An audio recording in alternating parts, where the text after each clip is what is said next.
How's it going, guys? Today we have a little change of scenery, and that is because our work truck revival project is currently on hold. So while we're waiting for that, I decided that I want to talk about chainsaws. I have always loved chainsaws ever since I was a very little kid. Some of my fondest memories are me and my brother going to help my dad and my grandpa and my uncle cut firewood. If wind's getting in the mic, I apologize. That's annoying. I don't even know where the mic is on this thing. No, that's the lens. Okay. And also, when I was growing up, me and a good friend of mine had actually worked for a logging company that his grandpa owned.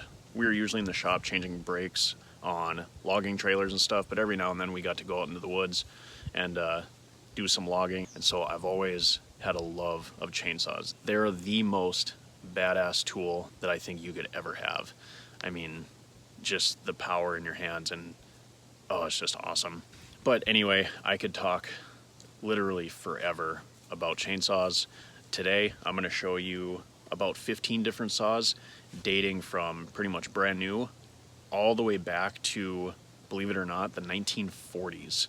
I kid you not, I have a saw that is over 70 years old, and that specific saw changed the forestry and logging industry forever. It is one of the coolest saws, and I can't wait to show you guys that. So let's go in the shop because I don't want to carry all these saws out here. I'll show you guys some saws, teach you a little bit of history about them, and just talk about them.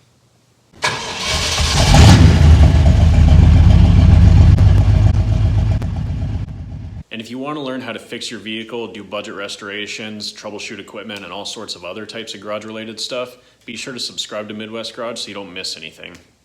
All right, we're not going in the shop quite yet. I figured it's more fun to look at me out here than it is to look at me in the shop when I sit here and run my mouth about a quick history of the chainsaw.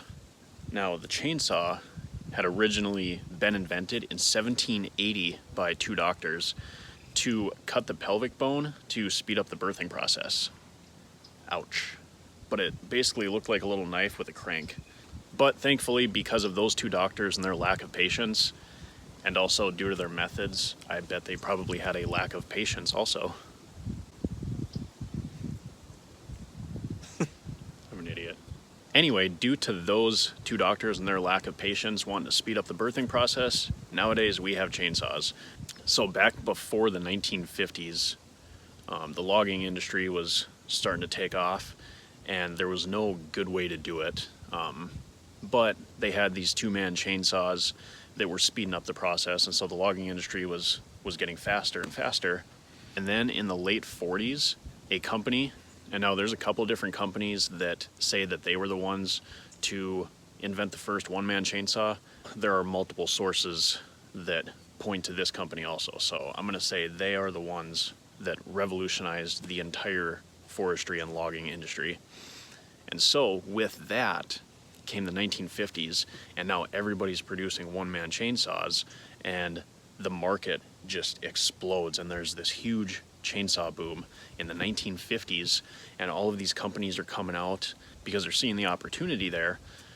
And so this chainsaw boom in the 1950s kept going into the 60s and the 70s, and this wasn't just in America, this was all over the entire world, because you had Stihl in Germany, you had Husqvarna in Sweden, which, by the way, Husqvarna, they've been around since like 1680 or something like that. 1680, they are one of the oldest companies in the entire world in general.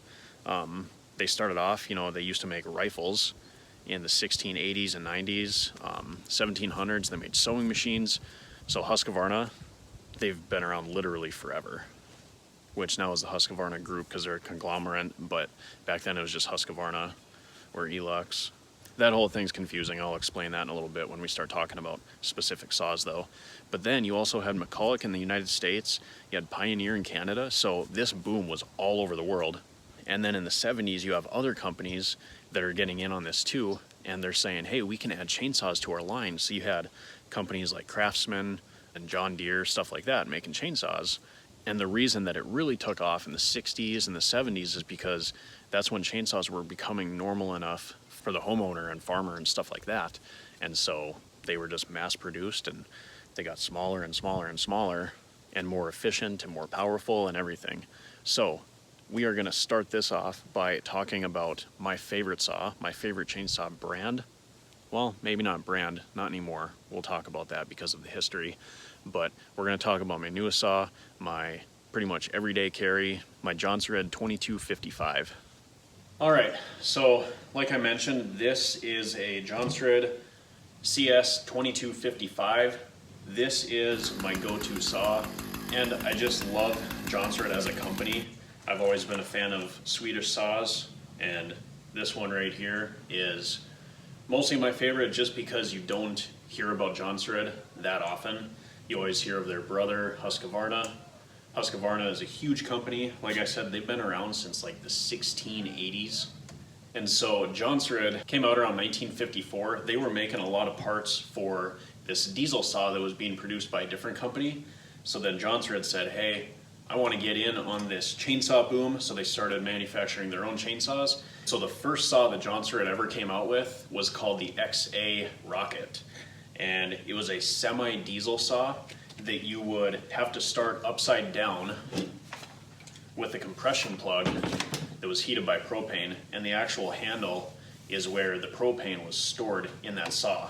So super cool. And so Jonsered was eventually bought out by Elux, who was pretty much buying all chainsaw brands around the world. And then when Husqvarna spun off, they took Poulin, Jonsered, a whole bunch of chainsaw companies with them. And so Husqvarna owns Jonsered.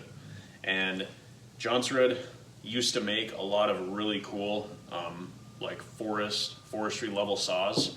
Nowadays they do not do that. They're just a little bit cheaper brand of Husqvarna basically. So this right here is pretty much a Husqvarna 455 Rancher. They're both a 55.5 cubic inch saw with 3.5 horsepower. The only difference is really the Jonsered is a little bit lighter. It's like half a pound lighter. And I'm not sure if the Ranchers have a decompression valve, but this Jonsered has one. And although you don't need a decompression valve for a 55cc saw, this is really nice. And for those of you that are wondering why my guide bar is upside down, I've talked about this in other videos, but every time you sharpen your chain, you should be flipping your bar also so that you get more even wear on it. So just a little tip for you guys. Now, the only thing that I don't like about Jonsered is that nowadays they don't make a pro saw, which sucks. They make all pretty much homeowner saws. So there's three basic types of saws. You have your homeowner type saw, you know, the John Deere saws, Poulins, stuff like that. They usually range anywhere from 30 to 45, 50 cc's. And then you have farm saws or ranch saws. Those are middle ground. They're for more heavy duty use, but they're not quite a pro level saw. Those are usually between 50 and 60 cc's. And then once you get up into the pro saws, that's when you get into your 60 cc and higher. And those are for heavy duty, daily use, stuff like that. It just sucks that this 56cc saw is the biggest saw that Jonsered makes anymore nowadays. And this is their only ranch or farm saw. So one other interesting thing about this Jonsered, and the reason that I like these more than Husqvarna's, is Husqvarna and Stihl on their pro saws, they will have a black line down the center of the saw, and that's called your felling line. Where this Jonsered, so if you put this right next to a Husky has a little bit of a tapered handle, whereas this handle's straight, and so you use this handle as your felling line, no matter where you're at. That's your felling line. It also has a felling line down here, which is good for if you're doing like a Humboldt notch or something like that. But this is a 2018, and you can see how thin the power head is. Overall, it's just a really cool saw. It's a great saw. I would definitely recommend getting one of these. I think you can get them for just about the same price as a Husqvarna 455 Rancher. So I think it was around 450 bucks, but definitely well worth the money because this saw is going to last pretty much for the rest of my life. All right, so next we are going to talk about Poulin.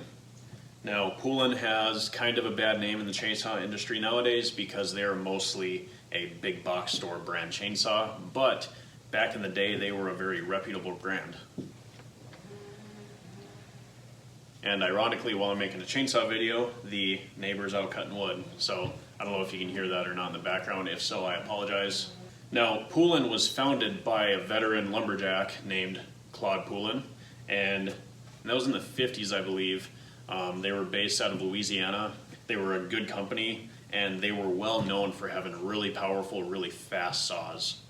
And they've been bought and sold over and over again. In 1972, Emerson Electric acquired Poulin saws. Then Elux, just like they did with every other chainsaw brand pretty much on the planet, bought Poulin from Emerson Electric in 1984. And so essentially Husqvarna owns Poulin, and they share a lot of similarities with Husqvarna's. However, they are a much cheaper brand than Husqvarna, and they're more of an expendable saw than a rebuildable saw. Now, this is a Poulin Pro. I have had this saw for 5 or 6 years. I don't use it as much as I should, but it still runs good. Last time I used it, I think, was 2 summers ago. Other than that, I just start it up every once in a while. I have fallen many trees with this though, and I've used it past its capacity more than once, I'm sure. But I've ran many tanks of fuel through this thing and keeps going strong. A lot of people knock them, but you take care of them, they're not that bad. This is a Poulin Wood Shark. This is the epitome of a homeowner saw. It's perfect for, you know, cutting firewood on the weekends. Yeah, stuff like that. It's a good little saw. I actually have a video about getting this one running. It sat for many years and was stored improperly, so I got that thing running. Make sure you check that video out. It's pretty good. But yeah, this is a Poulin Wood Shark, model 1950. And I haven't used it to cut any wood yet. I probably should before I sell it. But it's a good little saw. It's got a 14-inch bar, 36cc engine. Not sure on the horsepower rating. I'll let you know that it's not a lot though. But good little homeowner saw. Now this is an old Poulin, and this is really cool. I'm a fan of this saw. This is a Poulin Counter Vibe 3400. And this saw was built in 1979, and as you can see, it doesn't look that much different than a modern saw, right? Well, this does not have a chain brake. It's an old Poulin, you know, before they were kind of a box saw. This is a really powerful saw. And you'll see right on the label here that it says Beard Poulin Division of Emerson Electric Company. And they advertise it has solid state ignition, that kind of stuff. But just a really cool saw. I haven't done any work to this yet, but I do plan on doing a lot of work to it, getting it running, basically restoring it. I'll make sure I do a video on that. I'm going to have a whole series on small engine stuff on Midwest Garage and come up with a clever name for it or something, I don't know. Alright, so like I mentioned, in the 70s a lot of companies started adding chainsaws to their line of tools, and Craftsman was no different. Now, Craftsman was either made by Poulin or Paramount, and one easy way to check is if the model number is preceded by a 358, like on here, then you know that it was made by Poulin. If it had a 257 model number, then you know that it's a Paramount saw. And so, essentially, a Craftsman saw is a slightly altered Poulin. This here is a 2.3 by 16, which means that it's a 2.3 cubic inch power head, and it's a little arborist saw. It's pretty light. This is from the late 70s, early 80s, and you'll see that it has the same handle really as that old Poulin Counter Vibe. And it's not a heavy saw, but it's not terribly light either for being an arborist saw.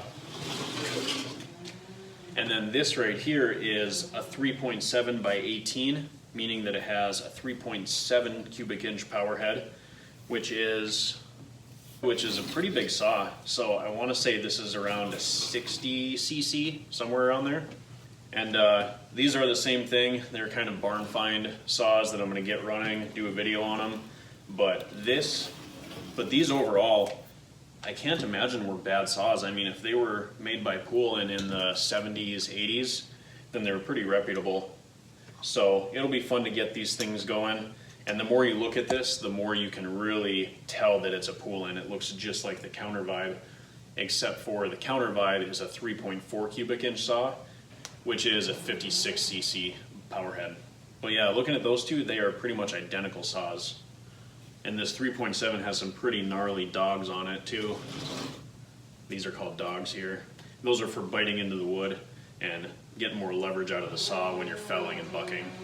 All right, this is my second go-to saw. This is kind of my light and nimble saw. I use this honestly for more if I'm doing construction. So, you know, helping a buddy build a fence and do stuff like that. Oftentimes I'll use this just because it's a lot lighter.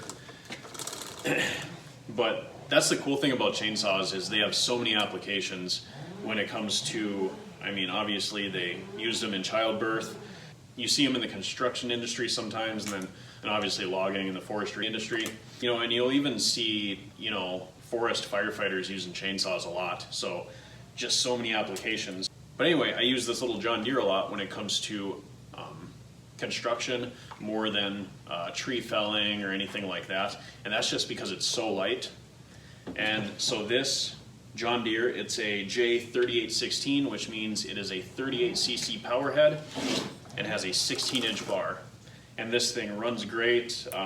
Pretty much, it runs great, never lets me down. And this was built in the late 90s. And as you can see, not much has changed a whole lot with these. I think a lot of the John Deere saws were made by Homelight. If I'm wrong in that, then they were made by some company in Italy, some Italian company, I'm not sure. But yeah, overall, good little saw, not too much to say about it. But yeah, it's from the 90s and looks pretty similar to what we see nowadays. So this little guy right here is a Stihl 020 AV Super. Now, they started making these in 1971. They're a sweet little arborist saw. I think nowadays they have the 020T. Anyway, everybody knows Stihl. They're a German company. They've been around as long as chainsaws have. Oftentimes when you think chainsaw, you think of Stihl because they are one of the best. Now, this little 020 I got from my father-in-law. He used this when he was a lineman. It was kind of their truck saw. And so whenever they had to get in the bucket, you know, get some trees off power lines, stuff like that, I mean, this little arborist saw is what they would use. And he said he doesn't even know how old it is, but they had been using it for many, many years. And so I looked it up, did some research on it, and they started making these in 1971, and they still make them today. The 020 AV Super came out after the 020 AV, and so this one has a chain brake, which tells me that it's late 70s, early 80s at the absolute newest. And nowadays they have the 020T, I think, and those things are unbelievably light. I mean, it makes this thing feel like a brick, and it is already light enough. Anyway, it's a little 32 cc motor power head with 12-inch bar, and this thing just rips. Like, the power to weight ratio on this thing is just insane. With the bar and chain, I think this whole thing weighs 9.7 pounds, so it's super light. I want to say that the new 020s, I mean, they gotta weigh 4 pounds, and I'm exaggerating there, but they are insanely light. My father-in-law has one, and I mean, that thing is fun to use. I mean, you just feel like you have chainsaws for hands because you can do whatever you want with that thing and never fatigue yourself. So, but anyway, this is the only Stihl that I have. Nothing against Stihl. I am more of a Swedish saw guy. That's why I like my Jonsered. And this thing, being from the 70s, still runs great. So I do really like it. I'm going to start using this probably more than my John Deere when it comes to construction related purposes. All right, so up next is Pioneer. Pioneer is a very cool brand, in my opinion. They are from Peterborough, Ontario, and they made some cool saws. And so anyway, they came about in the 50s. I have an entire video on this Pioneer 400 right here. So I highly suggest you go watch that video. I talk all about Pioneer's history, who they were bought and sold to throughout the years, who they were combined with, and then a ton of history about this specific saw because this is, up until recently, my favorite saw. Anyway, I'm not going to talk about this one that much because I have an entire 8-minute video on it. So I'm going to slide this over. And I apologize, I am out of breath from carrying this thing over here. This massive 89cc power head. And it's like a 25-pound saw. It's just crazy. So we are here, though, to talk about the Pioneer Farm Saw. This farm saw is really cool. They made these from 1979 to 1982. They're basically a cheap Pioneer P38. This one has a chain brake on it. I'm not sure if it works. Once again, this is the condition that I got the saw in, but it's not in bad condition overall. Just needs some TLC, and I bet it'll start running in no time. These are 66cc power heads, so that's 3.97 cubic inches. And you can typically run a 16 to a 28 inch bar on these things, no problem. Very powerful saws. A lot of people really liked them. However, they said that the starting system is really weak, and that's because they use plastic and nylon in it rather than metal parts. But yeah, this saw maxes out at 9,000 RPMs. It weighs 16 pounds. So it's not too bad. It's not heavy, I would say. But with being a 66cc saw, it is a little bit heavy. It's just a good general use saw. It's not a pro model or anything like that. And these engines run off a 24:1 mix ratio, whereas the old Pioneer from 1958 ran off of a 16:1. All right, so the last company that we're going to talk about today is McCulloch. And this is an American company based out of California. They had originally started in Wisconsin and then moved over to California really early on. But American company made in the US of A. And one of these might look familiar to you. This one right here is my $10 chainsaw. Made a whole video about that. Super good video. I suggest you go and check that one out. Long story short, I got this ProMac 605 for $10. Got a sticky note on it and got it running really easily. Anyway, so to get right into these, we're going to start with the oldest one. This is a little PowerMac 320, and it's an arborist style saw, you know, with a top handle. It's light, it's small, stuff like that. The irony is ridiculous right now. They literally never do work with a chainsaw. So, oh, the irony. This little ProMac, or this little PowerMac 320, they made these from 1980 until 1987. They're just a little 2.1 cubic inch, 34 and a half cc saw. So I don't know if this one runs. It seems to have good compression, really good compression actually. So I know I can probably get it running, but I'm excited to work on this one. Next is the ProMac 605 and the ProMac 610. These were both made from 1984 all the way up through 1995.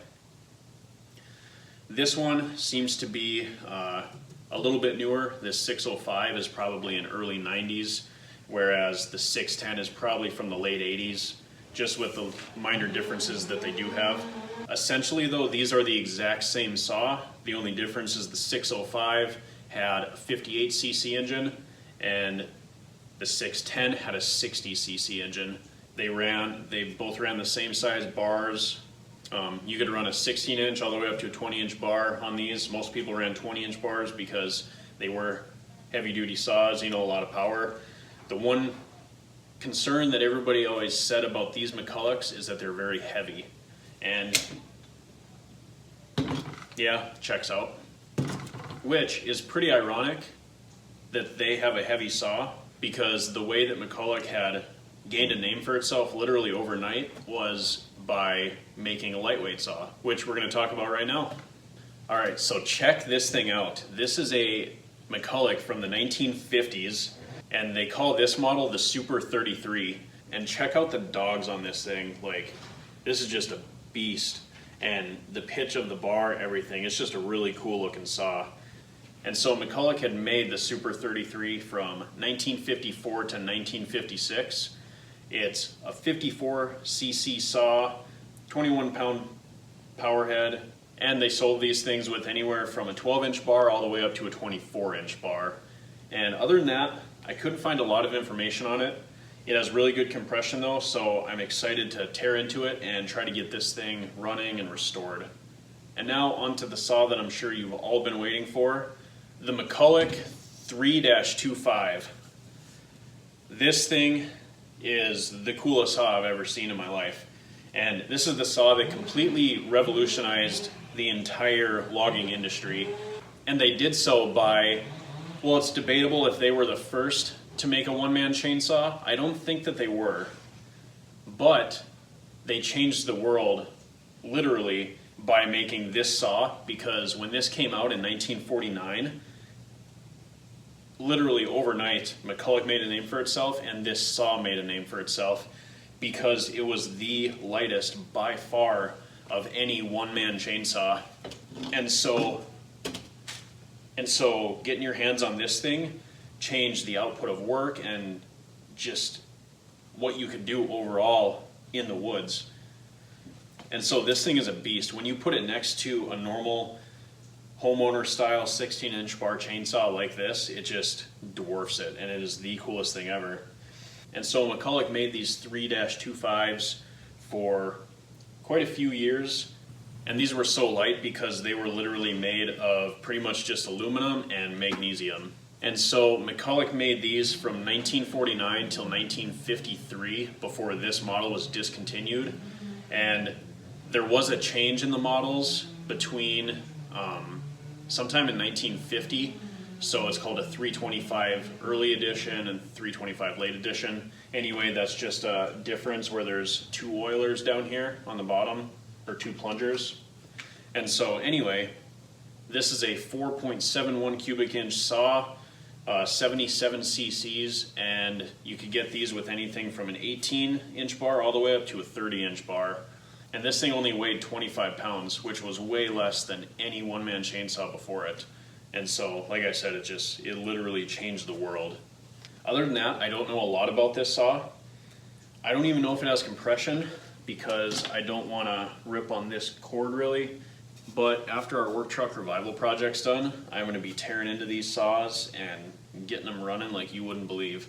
And yeah, now let's take a look at this 1949 and see what kind of changes they went through after 70 years. So obviously you can see that there have been a ton of changes over 70 years of chainsaw reinvention basically. And it's just really cool to me. I mean, to look at stuff through the years and then to try to get something running that's, you know, literally twice as old as you is just awesome to me. But you can see how much these machines, these tools have changed. And I just don't see how it could get any better. But we'll see what saws look like, you know, when I'm an old man, and see what kind of crazy stuff they come up with. So I really hope you like this video. Once again, chainsaws are just a passion of mine, so I've been wanting to make this video for a long time. I'm really proud of my chainsaw collection. My wife isn't, but I am. So just share this video, make it popular, so that way maybe my wife will say, you know what, a lot of people are liking your chainsaws, let's keep them. Nope, she's not going to care how many people like this video. She does not want me to have 20 chainsaws, which is understandable, I guess. I don't want to be a hoarder. Anyway, hope you guys are having a good day. Hope you like the video, and subscribe to Midwest Garage if you haven't already. I have a ton of content coming out every week, sometimes as often as 3 times a week. So stay up to date, subscribe, hit those notifications so that way you actually get notified when I do upload a video. That way you don't miss it. Thanks for watching, guys, and I'll see you in the next video.